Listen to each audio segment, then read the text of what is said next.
Roma pasal 1. Salam. Ayat 1. Dari Paulus, hamba Kristus Yesus yang dipanggil menjadi rasul dan dikuduskan untuk memberitakan Injil.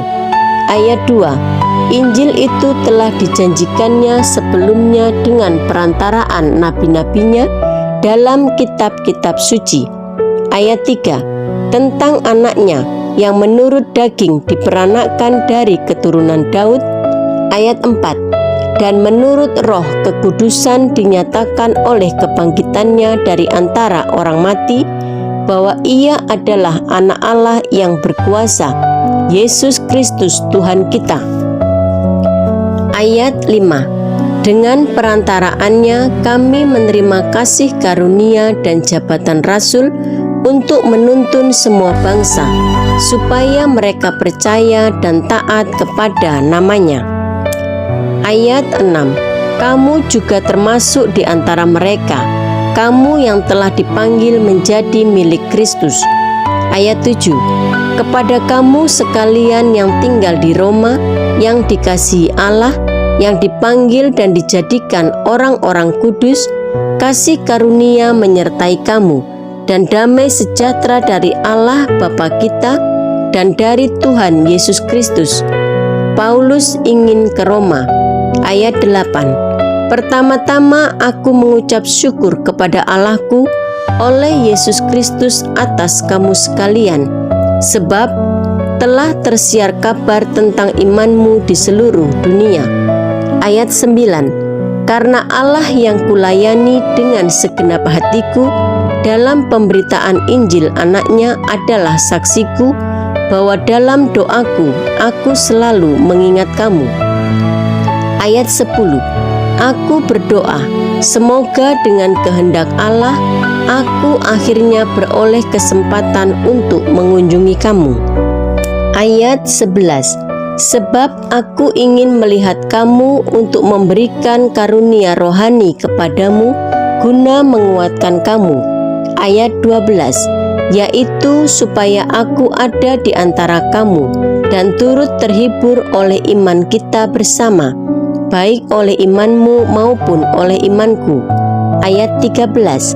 Saudara-saudara, aku mau supaya kamu mengetahui bahwa aku telah sering berniat untuk datang kepadamu, tetapi hingga kini selalu aku terhalang, agar di tengah-tengahmu aku menemukan buah, seperti juga di tengah-tengah bangsa bukan Yahudi yang lain.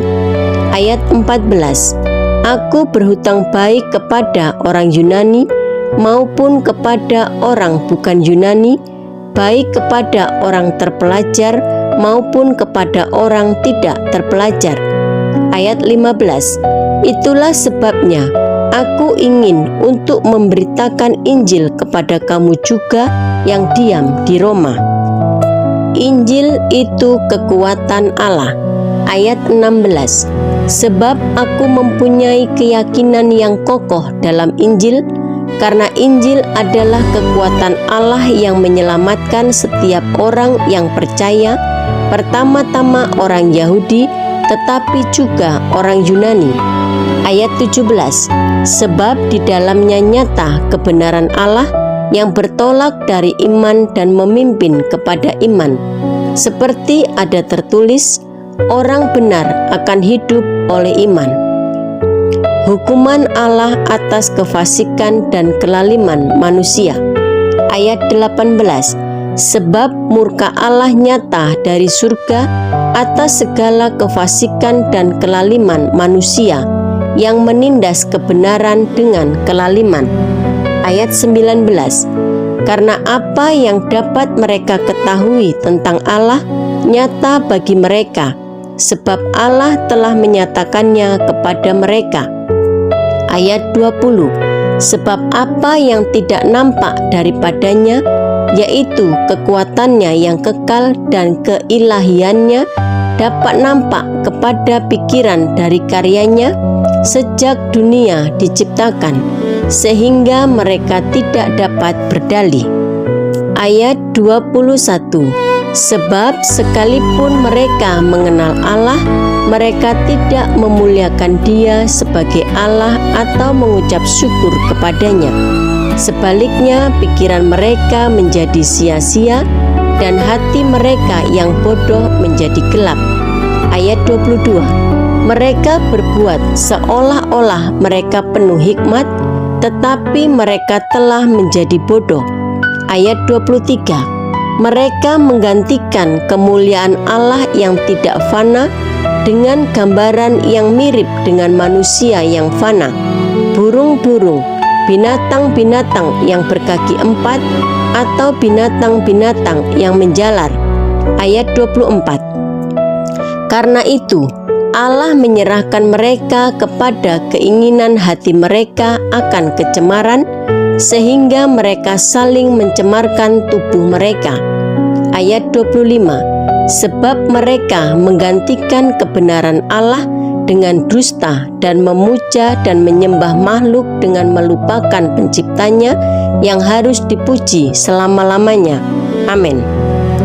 Ayat 26. Karena itu Allah menyerahkan mereka kepada hawa nafsu yang memalukan, sebab istri-istri mereka menggantikan persetubuhan yang wajar dengan yang tak wajar.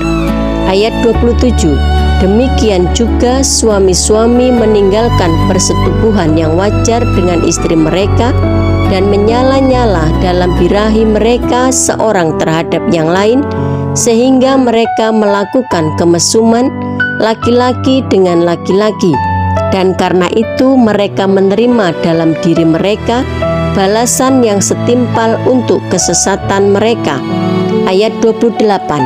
Dan karena mereka tidak merasa perlu untuk mengakui Allah, maka Allah menyerahkan mereka kepada pikiran-pikiran yang terkutuk, sehingga mereka melakukan apa yang tidak pantas. Ayat 29. Penuh dengan rupa-rupa kelaliman, kejahatan, keserakahan, dan kebusukan, penuh dengan dengki, pembunuhan, perselisihan, tipu muslihat, dan kefasikan. Ayat 30. Mereka adalah pengumpat, penfitnah, pembenci Allah, kurang ajar, congkak, sombong, pandai dalam kejahatan, tidak taat kepada orang tua. Ayat 31. Tidak berakal, tidak setia, tidak penyayang, tidak mengenal belas kasihan. Ayat 32. Sebab walaupun mereka mengetahui tuntutan-tuntutan hukum Allah, yaitu bahwa setiap orang yang melakukan hal-hal demikian patut dihukum mati, mereka bukan saja melakukannya sendiri, tetapi mereka juga setuju dengan mereka yang melakukannya.